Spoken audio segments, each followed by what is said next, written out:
organization that supports new Muslims. And we're so happy to be able to, alhamdulillah, create spaces like this where we can talk about these type of emotional and personal things. And today we are very fortunate to host Nadima Peer, who will be guiding us through this conversation. Nadima Peer is the founder of Peer-to-Peer Counseling and Wellbeing Services based in Underwood, Brisbane.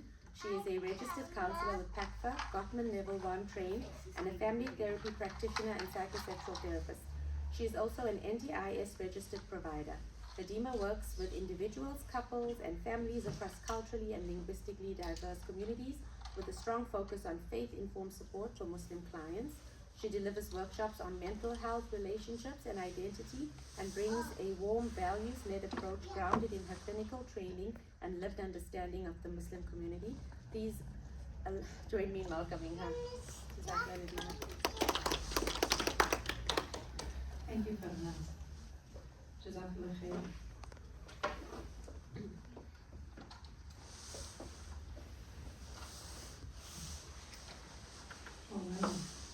Assalamu alaikum wa rahmatullahi wa barakatuh. Firstly, thank you so much for inviting me to spend time with you today. I would also like to honor the land on which we stand, the traditional owners, if that's okay. Yep. Past, present, and emerging. Before we begin, just a few house rules. When I say you can, you don't have to say anything, I mean it. It would be nice if you do, so that we can have a bit of a two-way conversation. Like I said, for every single question, you don't have to sort of, give me an answer, but maybe even a show of hands would be amazing. And if you feel free, if you want to share, all good, not a worry. Just be aware of your own situation, be aware of your own state of mind. And if it, if we say something that does sort of affect you in any way, shape or form, please, if you do need to leave, it's okay. Faranaz will check on you on the way out. If you feel you just need a moment, and you're welcome to come back in, all right? So, before we begin, I want to acknowledge something. Every single person sitting in this room has a story. Some of you accepted Islam 6 weeks ago, maybe 6 months ago, maybe 6 years ago, maybe 26 years ago, all right? But there are still parts of this journey that feel very new. Some of you arrived excited, some maybe even exhausted, right? And some of you might even be wondering whether anyone truly understands what this journey has meant for them. My hope today is that by the time you leave, you'll feel a little less alone. So I want to tell you what the workshop is not about. It's not a big class. It's not a lecture about halal and haram. It's not checking, how many salahs you read or how many salahs you don't read. Okay.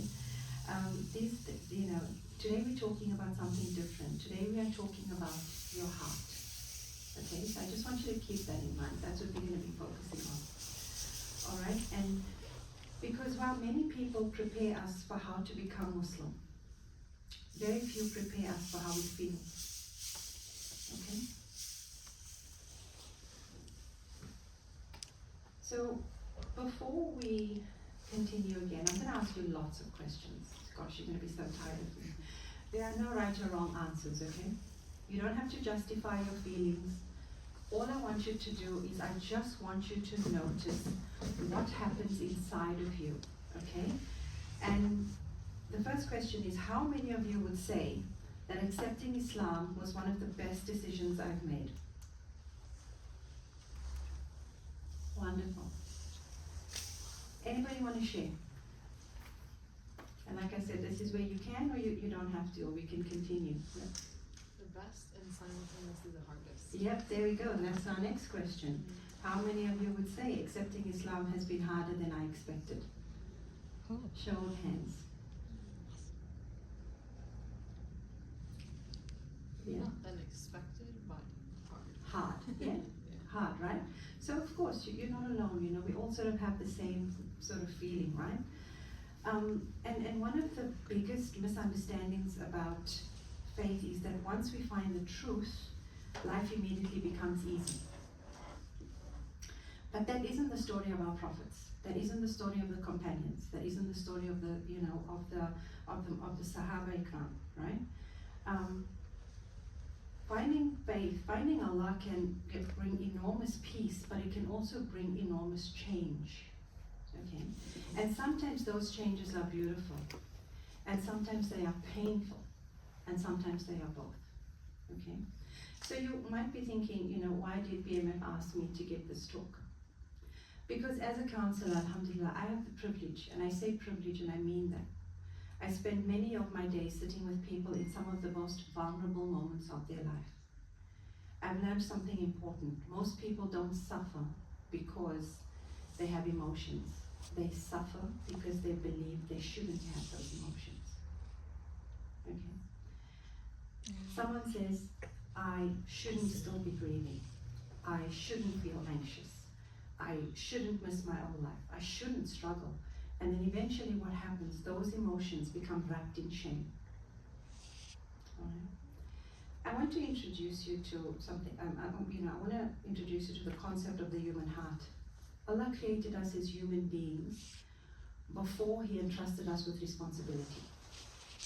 That means that He created us with hearts that feel, hearts that love, hearts that hurt, hearts that become overwhelmed, and hearts that also can rejoice and ache at the same time.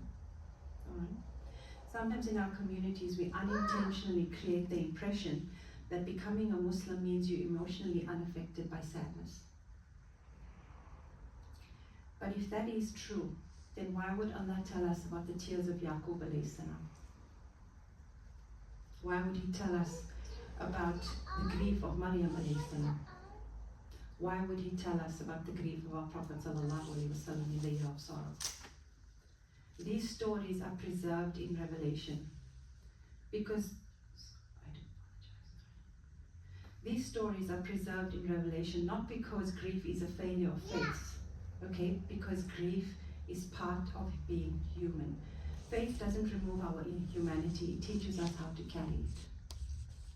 All right? So I'm going to introduce the theme of the workshop. And today we're going to explore 3 experiences that I believe many readers carry often silently. The first is grief, not because you've made the wrong decision, but because every significant life change involves some kind of loss. The second is family. What happens when the people we love struggle to understand the biggest decision you've ever made? And number 3 is belonging. How do we build a life where your heart feels at home, not just spiritually, but emotionally? So we've got a lot to unpack today. So before we move on, if you're comfortable, I would like you to close your eyes just for a minute. And if you're comfortable, just take a brief breath. A slow breath. Slow breath inhale. And exhale when you're ready. And now I want you to picture yourself on the day you took your Shahadah. Can you remember where you were? Can you remember who was with you? Can you remember how your heart felt? What you hoped your life would become? And when you're ready, you can open your eyes.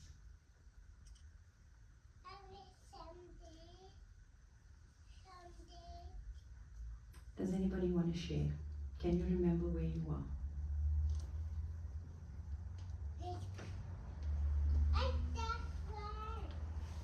Perhaps there was some excitement. Perhaps there was relief. Perhaps there was fear. Right? And perhaps all of them together. Now imagine if that version of you had been told, one day you will love Islam with all your heart, and there will also be moments where you feel lonely, moments where you miss people, moments where you question yourself, moments where you wonder whether anyone truly understands your journey. Would that have made you weak? No. Or would it simply help you realize that you were never meant to walk this path alone? Today I want to give you something I wish every single revert received along their Shahadah, and that is permission. Permission to acknowledge every part of this journey, because healing begins when honesty is allowed.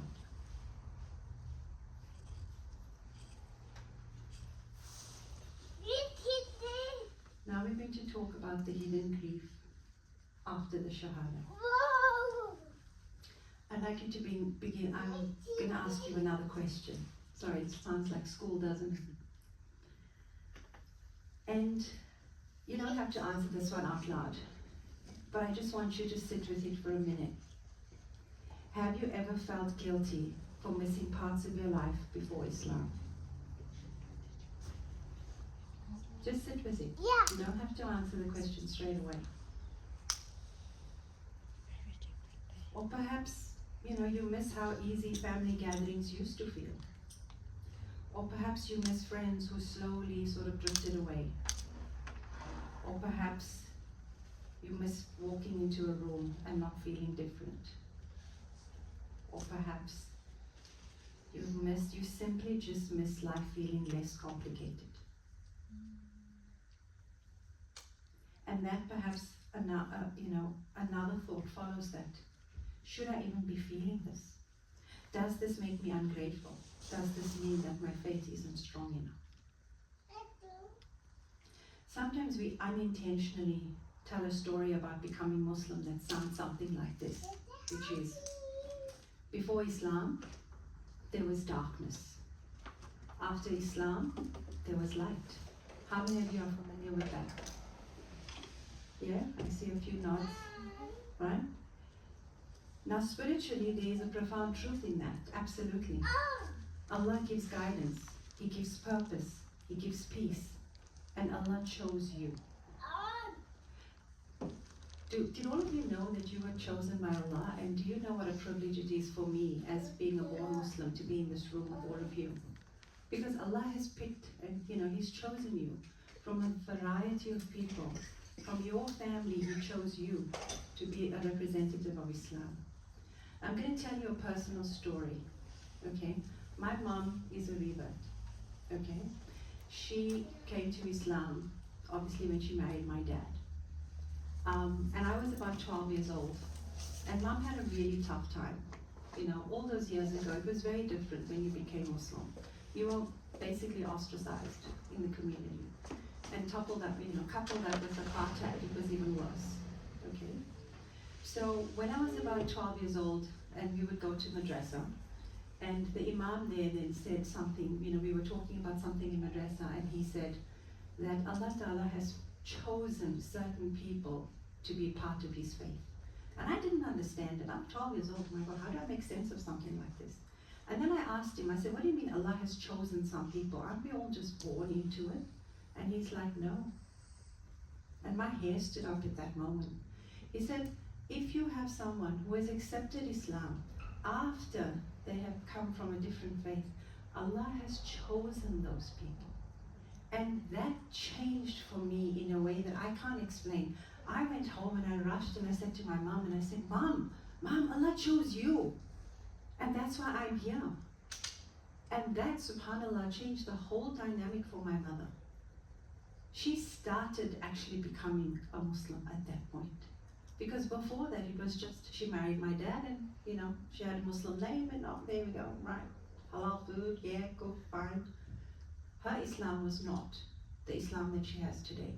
SubhanAllah, today my mother is a beacon of tawakkul. I look at her and I think, oh my God, like I can't even come close to what she has become.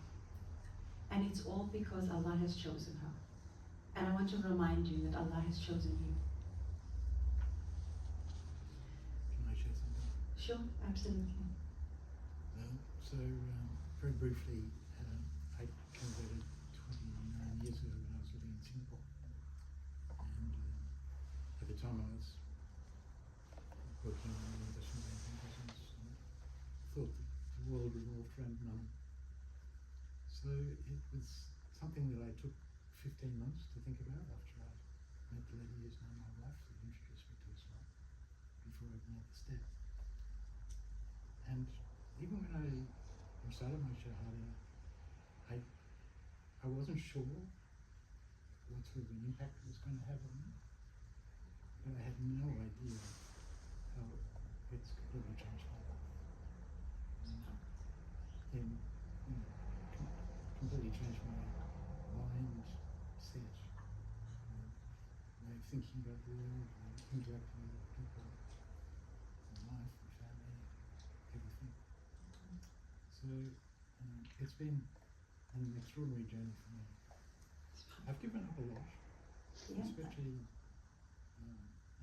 financially, because shortly after I decided my Shahadah, I lost my job, and I couldn't get another job. I don't know whether it was the fact that I was Muslim. It might have been other factors as well, being in Singapore, expat, and all those sorts of things. I've gone from being wealthy, young, ambitious, money focused. And thank you so much for sharing that, because we will talk about the losses. The losses are something that I will highlight later on, and we'll touch on your story again, inshallah. Thank you for sharing. So when we talk about loss, we're talking about the losses. Okay, I'd like you to introduce you to the work of Professor Pauline Boss, one of the world's leading experts on grief. And for many years, psychologists believed that grief only happened when someone died. Okay, that's what the definition of grief was. Then Pauline Boss came along and she started listening to people's stories, and she then discovered some of the deepest grief occurs when nobody dies. She called this ambiguous loss because the grief that we experience when something important changes, but there's no funeral, there's no permission to mourn, there's no permission from society to mourn, right? She often says that ambiguous loss is one of the hardest forms of grief because there is no clear ending. People don't know what to do with it, and neither does the community around them. So I wonder if that sounds familiar, because when you became Muslim, remember, your parents are still alive. Your siblings are still alive. Your job is the same. The house, your childhood home that you grew up in is still there, right? Your workplace hasn't disappeared. Everything around you changes. Yet inside, everything feels different. Okay? And then, we're talking about the loss. And Brother Imran so graciously just explained the loss that he experienced, financial loss, young, wealthy, carefree. And that's a loss, because now he didn't have a job. But also maybe you've lost the certainty of knowing exactly where you fit in. Or, that just the ease of joining a family celebration without having to think about food and, what's going to be there, is it going to be a safe space for me, all of those things, simple things that everyone else takes for granted, Friends who no longer want to be around you, those awkward conversations that you need to have, a parent who doesn't understand you. So it's really difficult. Now notice, I'm not saying that you've lost Islam. I'm saying you have lost the world you once knew. Those are not the same thing. Okay? And recognizing that loss is not a rejection of your faith. Remember, recognizing that loss, like Brother Imran said, is not a rejection of the faith. It is an acknowledgement of your humanity. So what I would like you to do is this. I'm going to pop 2 columns over here. And popcorn style, if you'd like to share. What Islam has given me. Anyone, you're welcome to say, and I'll just keep clicking and see if your answers are up there. There's no wrong or right answers. These are just my answers. What has Islam given me? Anyone? Peace. Peace? Yes. Yeah, wonderful. I think peace is up there. Yeah, there we go. Deeper connection to God. Deeper connection to God. I think you're on the money. Purpose. There we go. You guys are good. In the right order. In the right order too. Anything else? Understanding. Understanding. Beautiful. I love that. Yeah. The prayer. You know, the ability to pray.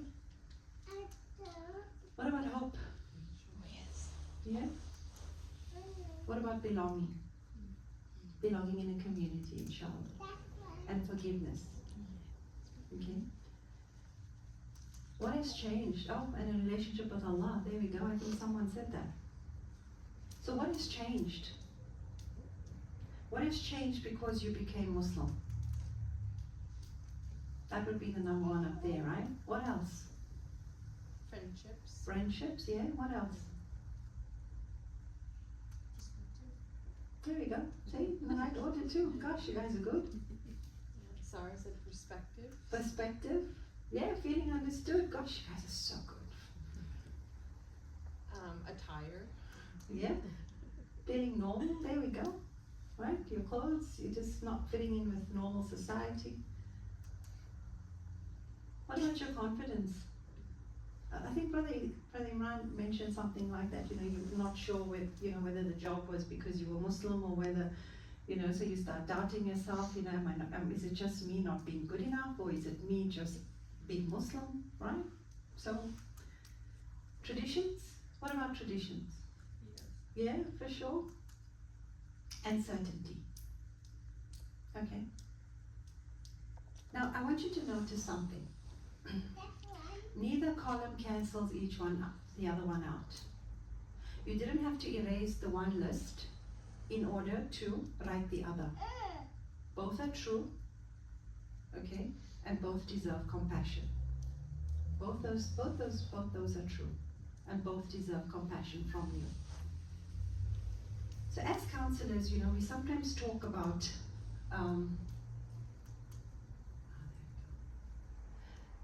as counselors, we talk about the difference between either or thinking and both and thinking.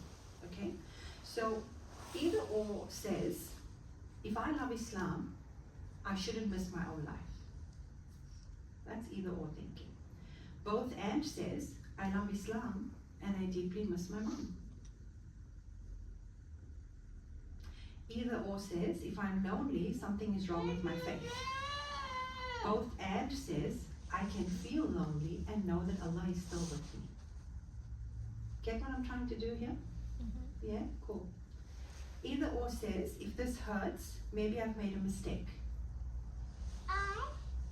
Both and says, growth often hurts because growth requires change. One of the greatest emotional skills we can develop is learning to hold these truths in both these truths in our hearts without believing that they are enemies. Okay? That is one of the greatest emotional skills we can develop. And remember, healing isn't forgetting. Okay? Healing is not forgetting. Grief researchers describe this as not just simply moving on. When you say grief, you just, let's just move on. But as adapting, learning to live in a world that's different from the one we knew, while still carrying both the love and the loss. So I wonder whether, that's what many reverts are doing. You're not trying to go back, right? You're trying to move forward, but you're carrying memories, you're carrying relationships, you're carrying things and hopes and dreams that matter to you. That doesn't make you weak. It makes you human. Okay? And Islam does not ask us to pretend. I think a lot of the time we think this is the case. And this is from me speaking to a lot of people.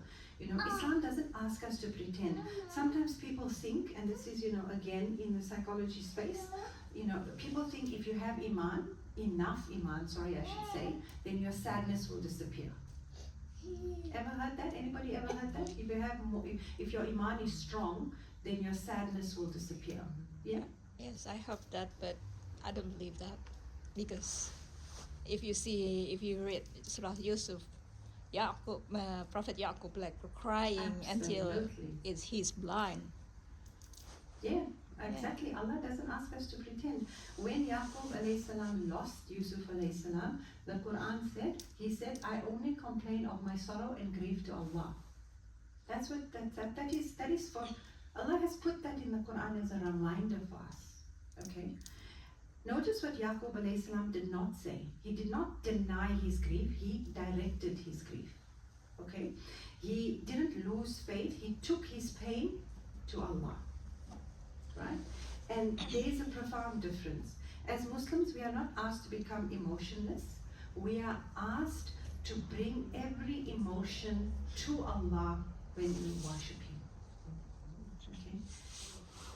Okay? I'd like to finish this particular section with Ibn Qayyim. And one of my favorite reflections, one of many favorite reflections, he wrote very extensively about the heart, which is qalb, right? And reminds us, it's called that, and there's a whole science to the whole name, which is like another lecture all on its own, right? But he reminded us it's called qalb because it turns, it fluctuates. Some days our hearts are full of certainty, some days our hearts are heavy, right?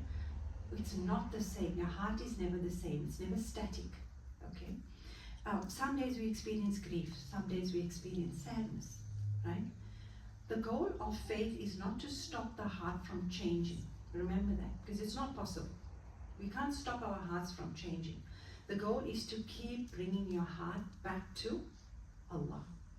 That is the goal, okay? So whatever state it is in, okay? So perhaps the question isn't why am I still grieving, but the question is, where am I taking my grief? Where am I taking my grief? Maybe that's a question that we should be asking ourselves. So remember, if your grief is bringing you closer to Allah, right? If your grief is teaching you compassion, if your grief reminds you that the ultimate home is with Him, then your grief is not an obstacle to your faith. Okay? It has become part of your journey towards Him. Okay, so if I were to ask you again, thanks for sharing earlier on, Brother Imran, but just what did you leave behind? Your grief, like for you personally. If you feel free, you want to share, you can. If not, it's cool. What do you think you've left behind? What did you leave behind? I think it's not about what I left behind, but because if you read Quran again, Allah would say like, I will, especially in Al-Anfal and ayah 70, even though it says what you call it, it says for the prisoner when after the some war, and he says that Allah says to them, if you have something good within your heart, Allah gonna replace anything that takes away from you with the something better, something that's good. So there's nothing, nothing to lose actually. Yes, you lost a bit, but You may have lost certainty about where you fit in your family, or maybe celebrating milestones with people outside of the faith, or even friendships that quietly have changed, right? So yeah, I honestly, I love what you said. Inshallah, Allah give us all the same tawfiq and the same level of understanding, inshallah. So many of us can make peace with our own grief, okay? Like you beautifully just stated now. Everyone, we can try and make peace with that, right? But there's another layer that often hurts, okay? And that is what happens when the people we love don't understand about the decision that we've made.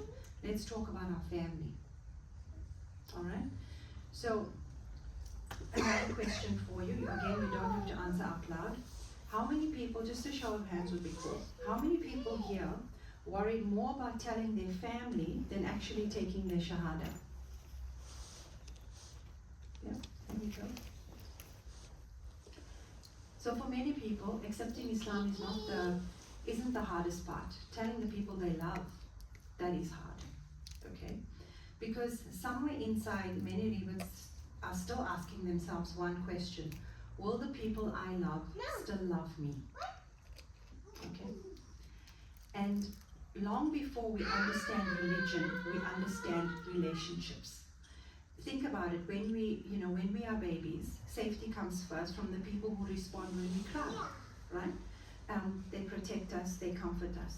So when we grow up, our nervous systems are still asking the same question. Am I safe? Do I still belong? Doesn't matter whether you're just a couple of hours old or a couple of days old or you're into your 50s, we all ask the same question. Am I safe? Do I still belong? Now imagine, suddenly becoming Muslim. Suddenly the people who once made you feel the safest, right, may now become confused, upset, afraid, or even distant. Remember, your heart isn't weak. Okay, your heart is responding exactly as Allah has designed it to be. I'd like to introduce you to another Dr. Bowen Murray, Family Systems Therapy. As you can see, because I just finished my Family Systems Therapy certification, so it's very fresh in my head. So I'm trying to, use a bit of this as well. So he invited us to stop looking at individuals in isolation and ask the question, what happens to the whole family when one person has changed? So imagine your family is like that little mobile hanging over there in the top left-hand corner, okay? Every person has a place. Every relationship affects another. So when one person changes, the whole system has to adjust. Because remember, in your family, you've got maybe one achiever, you've got a joker, you've got someone who is responsible, you've got the rebel child, you've got all of these people that are living and existing in one family, right? Bowen called this homeostasis, the family's natural tendency to keep things familiar. But now remember, familiar doesn't always mean safe. Familiar doesn't always mean healthy, but because it feels familiar, it is safe. Okay? Now imagine one person changes. So you are the person in the group, you change, you have now removed yourself from that system. What's going to happen? Is there going to be that homeostasis? Is there going to be that balance? Disruption. No, absolutely, right? Everything moves, everything adjusts, not because you've done something wrong, but because every system reacts to change. And this is something that I wish every family, especially Revert families, not just not just Revert families, but every family understood this. Sometimes those, the family is not only reacting to Islam, but they're reacting to change. Okay? So let's imagine for a minute that your mother is now sitting in this room, or someone really close to you, right? She might be thinking, I don't understand this religion. My daughter doesn't celebrate Christmas with me anymore. My son doesn't eat the food that I've cooked. Will my grandchildren even know me? And what if I've lost my child? Right? I'm sure we've all heard that. Okay? So let's notice the language. Most parents are not saying they hate Islam. What are they saying? They are saying, I am afraid, I am confused, I am scared. I don't know how to reach you anymore because you've changed, you've become different. Fear often wears the clothes of anger, but underneath it is what? Grief. And fear. Sorry? And fear. Yeah. So I'd like you to consider, you've been grieving, but perhaps your family has also been grieving. Okay? They've also been grieving the change. The son who once joined them at every single celebration is no longer there. He navigates which celebrations or which functions he needs to attend. Okay? The routines, what they have expected, what they foresee for you growing up is so different. Now you've become this other person. You've got your own values. You've got your own, your own set of models and, your own sort of direction. Again, this doesn't mean that you've harmed them. Very importantly, because a lot of people feel that they've harmed their families. Okay, it simply means that change has ripple effects. And when we recognize this, we can respond with compassion without assuming rejection is always hatred. All right? I know that was a mouthful. So when we talk about, we also talk about something that's very important, loyalty conflict. I love Allah and I love my parents. Why do I have to choose? Because the reality of many reverts is that they have to choose. Right? This is called loyalty conflict. And loyalty conflicts are emotionally exhausting. They are tiring, right? And if if you feel that no one has actually highlighted this concept for you, please know that it is one of the most complex, when you convert to Islam, you are navigating one of the most complex transition a human being can experience. It is not an easy thing that you have done. Okay. There was another concept which we use a lot in, I use this in couples therapy as well, and I use it in family therapy. We call it differentiation. So it means, can I stay connected to the people that I love without losing myself? Right? Healthy differentiation says that I can remain deeply connected while remaining deeply connected to my convictions. That is my belief systems in Islam. So what this basically is that, it's just trying to navigate this journey with kindness and compassion. That's all that it is. Be kind to yourself and be compassionate to yourself. There's another,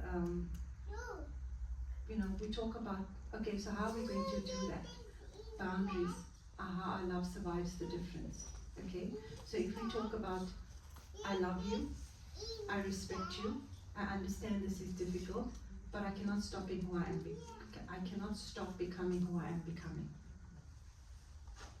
Can you see that? That is a healthy boundary. Healthy boundaries allow us to say, I love you, I respect you, I understand this is difficult, right? Boundaries are not punishment, okay?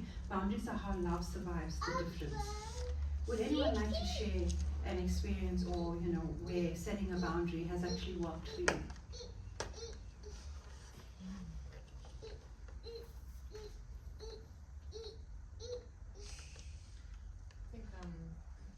I think I had a number of non-Muslim friends when I converted, and of course they knew that I didn't drink alcohol anymore and things like that. But a couple years later, one of my friends, and sometimes she gave me very mixed perspectives. Like sometimes she was chill with some of the things, and then other times she was kind of here's another one of your rules kind of thing. But we went to go check out a restaurant, and it was a halal Mexican food place. This is in Canada, but it was absolutely styled like a bar. It was, and a few other friends of mine had recommended it, and when I got it, I was like, oh my god, I was thinking in my head, I'm like, oh my god, this is not the environment I want to be in. And I was getting insecure with that friend of mine because, sometimes she seemed chill, sometimes not.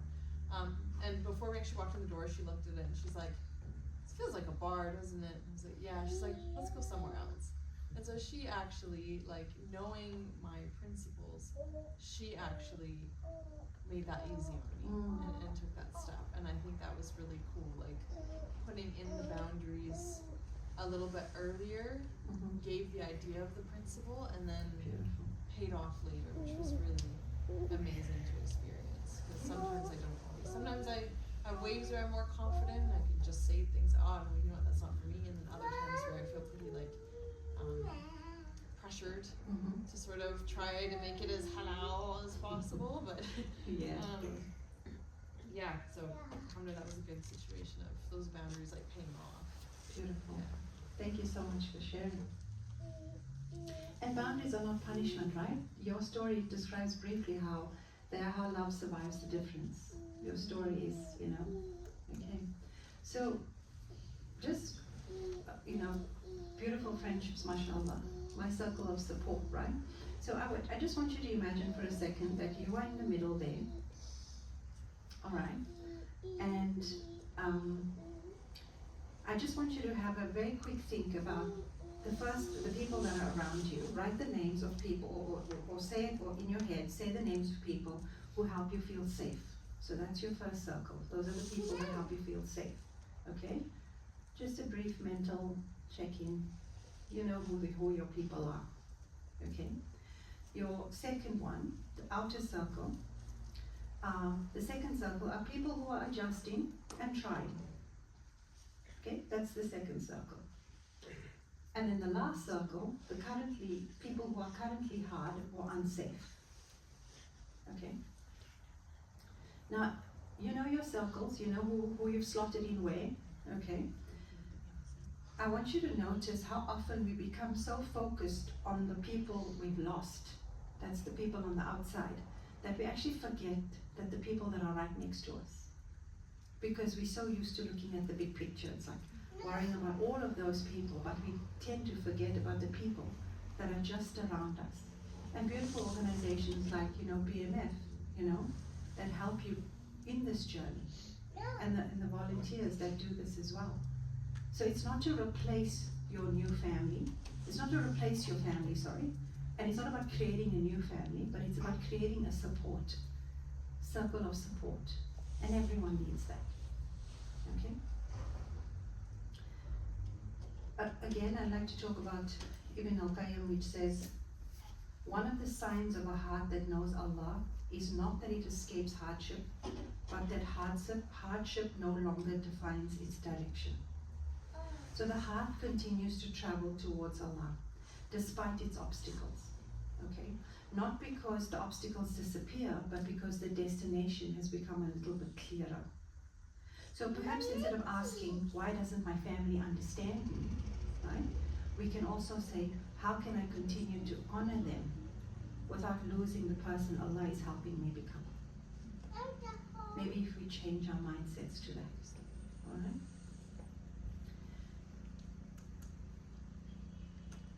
So, before we continue with the last part, I think we're doing okay for time, yeah?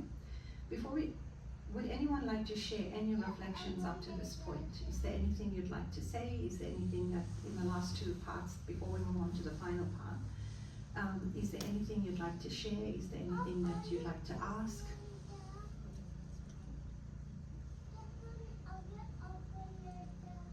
No? All good? Any reflections so far?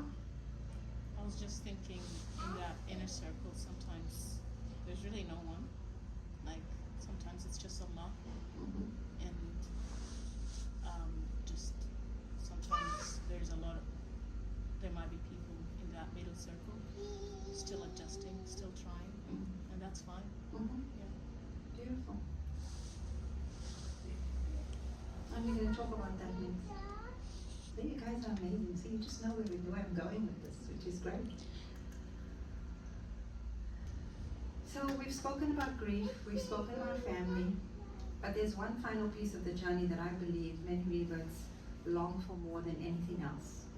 Okay, not knowledge, not information, not certainty. They long for one simple human experience, and that is to belong. Okay, and that's exactly what you kind of said, there's no immediate support around you. So let's spend our final moments talking about what it truly means to find your place. Okay, another question. When was the last time you truly felt at home? Not physically, not just physically, not just emotionally, not just spiritually, completely yourself. Just have a think. Perhaps for some of you the feeling came when you first placed your forehead and you made your first sujood, maybe, right? Perhaps for someone else it was the day you said your Shahadah, you felt like you truly felt at home. And perhaps even if we're honest, maybe that you haven't quite found that feeling yet, okay? And if that is you, I want you to know something, you're not behind, you are becoming. Our need to belong, psychologists have spent decades trying to figure this out or trying to understand this concept. Human beings are not only created to survive, we are created to belong, okay? When we feel securely connected to others, our well-being improves, we know this, okay? And when that need goes unmet, loneliness, anxiety start to grow. And now what I would like you to do is I would like you to think about yourself on a bridge. Okay, so you're standing on a bridge. On the one side is your old life, and the other side is the life you are building with Allah. Now imagine standing in the middle.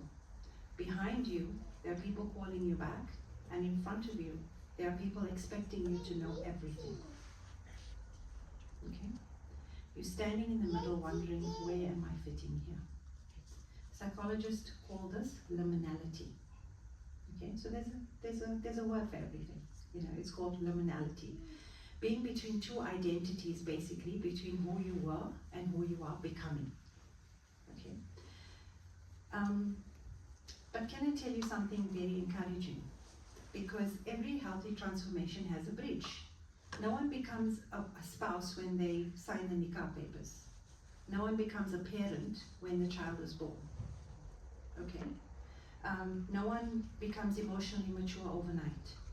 And no one becomes the Muslim they will eventually become on the day they take their Shahadah. That day isn't the finish line. That day is the first page of a new chapter. Okay, so remember that. Now I'd like you to gently challenge something that I find a lot of, you know, and something that quietly, and I see this a lot, and it steals the joy basically of many rebirths, you know. You know, perhaps you walked into a mosque and you thought, oh my God, you know, these people are praying so well, they know their du'as after salah, they are all sitting in the corner praying Quran, reading the Quran in Arabic. You know, they've been doing this since they were children. You know, they must think I'm not even a real Muslim if I'm just sitting here with my beads or just sitting here staring into space, right?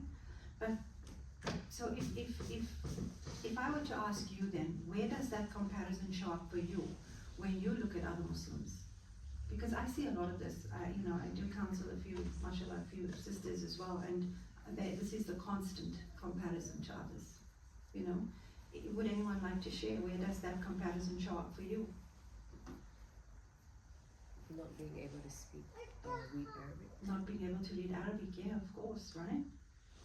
Anything else? I mean, I think like Eid and like the family experiences and Yeah, stuff.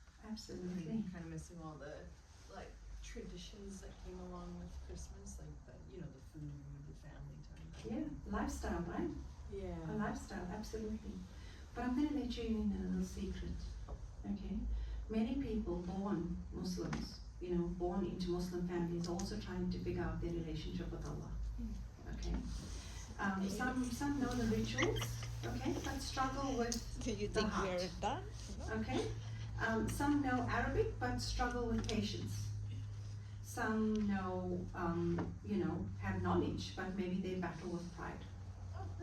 Okay? We are all travelers. Okay? The route may be different, but the destination is the same. Allah has never compared your journey to anyone else's, so why are you? Exactly. Alright? So I'm just going to ask, I'm just going to ask you to, I'm going to say a sentence, and then I want you to say, we are all travelers together. Just think you're in a choir, okay? Just think about it. They know more Quran than I do. We're all travelers too. This choir is not very great. They have been praying since they were children. We're all travelers. Getting better, come on, right? I don't know what to say after Salah. We're all travelers. Beautiful. Some of us are taking small steps.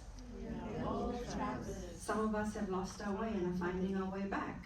We are all travelers. Some of us are carrying struggles no one else can see. We are all travelers. Beautiful. Thank you. Okay. So, that religious perfectionism that we all are striving for, okay, does not exist. Okay, let's just get it out there. Okay.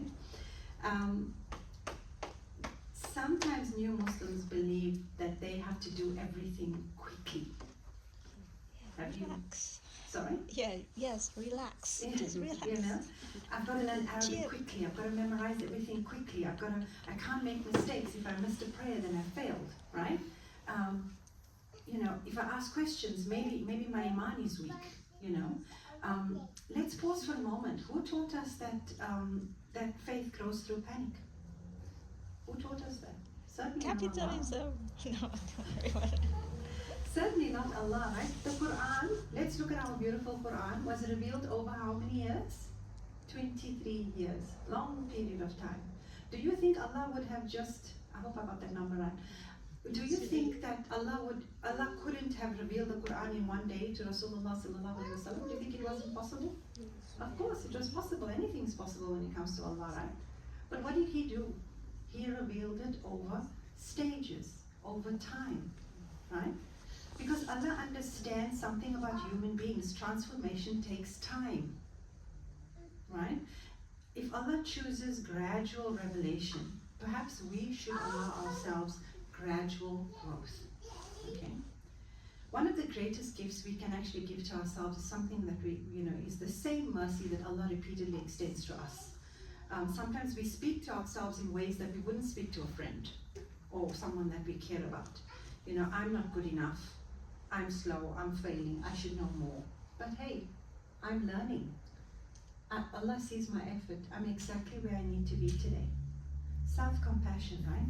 And how do we build a sustainable faith? So if someone asked me today, what is the most important thing a new Muslim needs? My answer would not be more information. That's my answer. It would not be more information. It would be a sustainable relationship with Allah, one that exists 5 years from now, one that can exist 25 years from now. That's what they need. That's what we need. Because faith isn't built in dramatic moments. It's not. It's one sincere prayer. It's one act of tawbah, one act of forgiveness. One act of patience, one moment of tawbah. One conversation that you have with your Creator can be life-changing. One conversation. Even as born Muslims, it's the same. It's gradual growth, right? And one small step back again towards Allah, again and again and again, is what we need to be doing. Constant, gradual growth. Okay. So, what did you think initially before this workshop? What is the most important thing that a new Muslim would need? Anyone? Brother Imran, you're the expert in this. What did you think a new Muslim needed? I mean, I've just given you my perspective. Support, yeah, absolutely. Support, right? Not more information, just support, because it's difficult. That sense of belonging. So I'd like to leave you with one final reflection from Ibn al-Qayyim. If ever you get the opportunity, please read his book. It's beautiful. The Heart of the Garden, or Garden of the Heart. I'll look it up again. He wrote that every heart is searching for tranquility. People often search for it in relationships, in careers, in success, in being understood. But he reminds us that your heart ultimately finds rest only when it settles with Allah. Now, notice he doesn't say your life becomes free from sadness. Okay? He says your heart finally finds its home. Perhaps, and this is something I heard from my mom. She said, even though some of your experiences may be more difficult, you have family that is difficult, you have, life is more complicated, you have friendships that have exited your life, and your life may be harder, and yet, subhanAllah, there is still a peace that you have never known before, because for the first time, your heart has recognized its Creator as a new Muslim. And this is something that my mom directly said to me. She says no matter all the hardships, everything that's going on, for the first time, your heart has recognized Allah, has recognized its Creator. So today we talked about 3 things. We talked about grief, we talked about family, and we talked about belonging. So if I could summarize everything we've explored in 3 sentences, I would say, your grief does not mean that you have chosen the wrong path. Your family struggle does not mean that you have failed. And your journey towards Allah does not need to be rushed. Okay? Allah is patient with your growth. Can you be patient with yourself? You'll be rewarded for it. Yes, sure. Absolutely. So I'm going to invite you for the last time to close your eyes. if you want to. And I want you to just take a few slow breaths in and out. Just feel your breath naturally in and out. Yep. One more time, just in and out with your breath. Picture yourself on the day you took your Shahadah. Look at that person. They had courage. They had hope. They had questions, perhaps even fear, perhaps excitement. Now imagine you could sit behind that version of yourself today. What would you say? Would you tell them to stop crying? Would you tell them to hurry up? Would you criticize them for trying? Would you criticize them for struggling? Or would you gently place a hand on their shoulder and say, keep going. Allah sees every step. You don't have to become everything today. Just keep returning to Allah.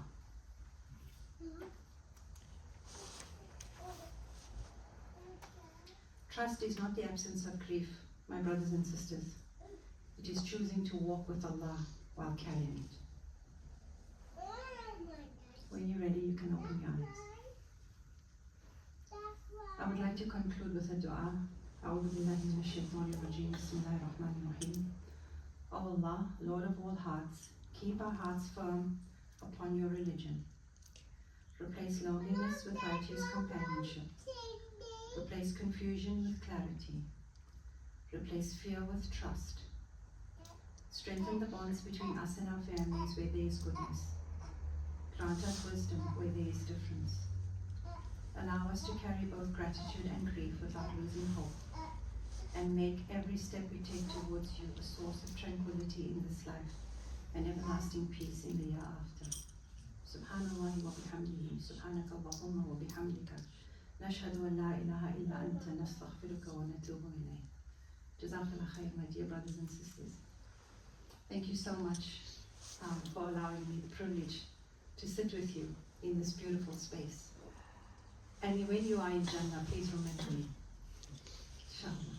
Likewise. If you would be kind enough to maybe just take out your mobile phones, and if you could just scan the QR code, and there's a feedback form, I would appreciate it, so that I can improve, and hopefully, inshallah, make these experiences easier for others as well.